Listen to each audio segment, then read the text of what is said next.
मुख्यमंत्र्यांचे 3 दौरे, उपमुख्यमंत्र्यांचे 2 दौरे होऊन देखील शिरूरमध्ये महायुतीचा उमेदवार ठरता ठरेना। अमोल कोल्हे यांनी प्रचारामध्ये आघाडी घेतली आहे। महायुतीमध्ये ही जागा राष्ट्रवादी काँग्रेसकडे असल्याने अजित पवारांनी हा मतदारसंघ पिंजून काढायला सुरुवात केली आहे।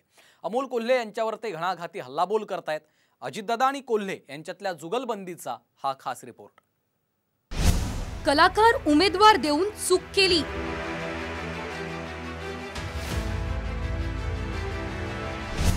अजित पवार यांचा अमोल कोल्हेंना टोला। तर त्यांचा राजकारण हा पिंडच नाही। शिरूरमध्ये कोल्हेंविरोधात महायुतीचं ठरेना। एखादा उमेदवार आम्हाला पराभूत करता येत नसेल तर मग सेलिब्रिटी काढायची। पुणे जिल्ह्यातील शिरूर लोकसभा मतदारसंघ चर्चेचा विषय ठरतोय। शरद पवार यांनी हक्काचा आणि हुकमी एक्का पुन्हा शिरूरच्या मैदानात उतरवत मोठी ताकद उभी केली आहे। कोल्हेंनी प्रचाराला देखील सुरुवात केली आहे। त्यांच्यावर अजितदादांनी घणाघाती हल्लाबोल केलाय। कलाकार असलेल्या कोल्हेंना उमेदवारी देऊन चूक केल्याचा टोला अजितदादांनी लगावलाय। त्यावर मग आपल्या पक्षात घेण्यासाठी वारंवार निरोप का पाठवता, हा सवाल कोल्हेंनी केलाय। खरं त्यांचा राजकारण हा पिंडच नाहीये।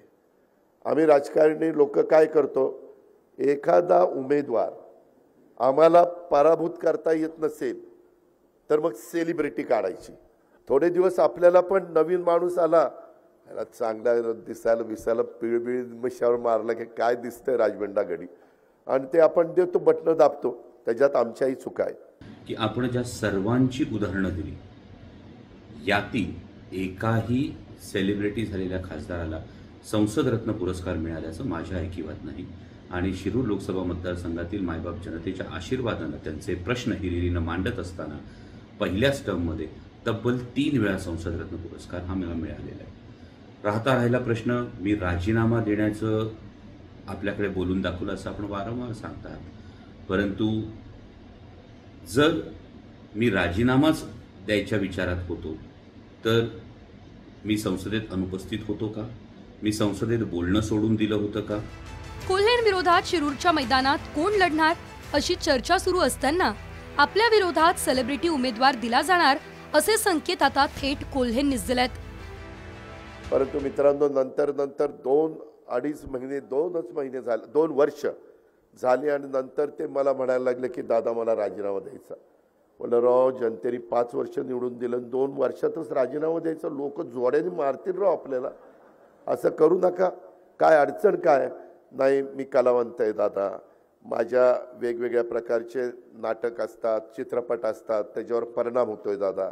निवडणुकीचा निकाल लागल्यानंतर याविषयी कौतुक सुद्धा केलं। त्यामुळे मला वाटतं की केवळ भूमिका बदलली म्हणून ही भाषा बदलते आहे का? दिल्लीतल्या वर्तुळामध्ये ही चर्चा सतत कानावर येते की शिरूर लोकसभा मतदारसंघामध्ये समोर कोणीतरी सेलिब्रिटी उमेदवार महायुतीकडून असणार आहे आणि त्यामुळे जे महायुतीकडून सगळे इच्छुक उमेदवार आहेत यांच्या एकूण उमेदवारी मिळण्याच्याच गोष्टीवर एक संभ्रम तयार होतो। महायुतीमधले दिग्गज नेते शिरूरच्या मैदानात रणशिंग फुंकून गेलेत, पण महायुतीचा उमेदवार कोण याची चर्चा सध्या सुरूच आहे। महायुतीमध्ये शिरूर लोकसभा मतदारसंघाची जागा अजित पवार गटाकडे आहे। त्यामुळे शिंदे गटाचे नेते शिवाजी आढळराव पाटील यांना राष्ट्रवादी काँग्रेसमध्ये प्रवेश देऊन कोल्हेंविरोधात मैदानात उतरवण्याची चर्चा सुरू होती। राष्ट्रवादीला मान्य असेल तर ही लोकसभा निवडणूक लढवण्याची तयारी आढळराव पाटील यांनी दाखवली आहे, पण त्यांच्यावर महायुतीचा विश्वास आहे की नाही असा प्रश्न पडतोय। काही परिस्थितीनुसार जर राष्ट्रवादीकडनं विचारणा करण्यात आली किंवा युतीच्या नेत्याने विचारणा करण्यात आली तर काय करावं, तर ह्याविषयी आम्ही माझ्या कार्यकर्त्याची मतं जाणून घेण्याचा प्रयत्न केला।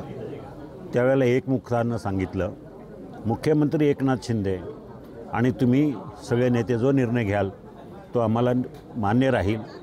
जो जिथं पर्याय मिळेल, ज्यांना ही जागा ज्याच्या वाटपाला जाईल तिथून लढायला काही हरकत नाही, मुख्यमंत्र्यांनी सांगितलं तर त्यांच्या परवानगीनं। शिरूरमधली लढाई दोन्ही राष्ट्रवादी काँग्रेससाठी प्रतिष्ठेची ठरणार आहे।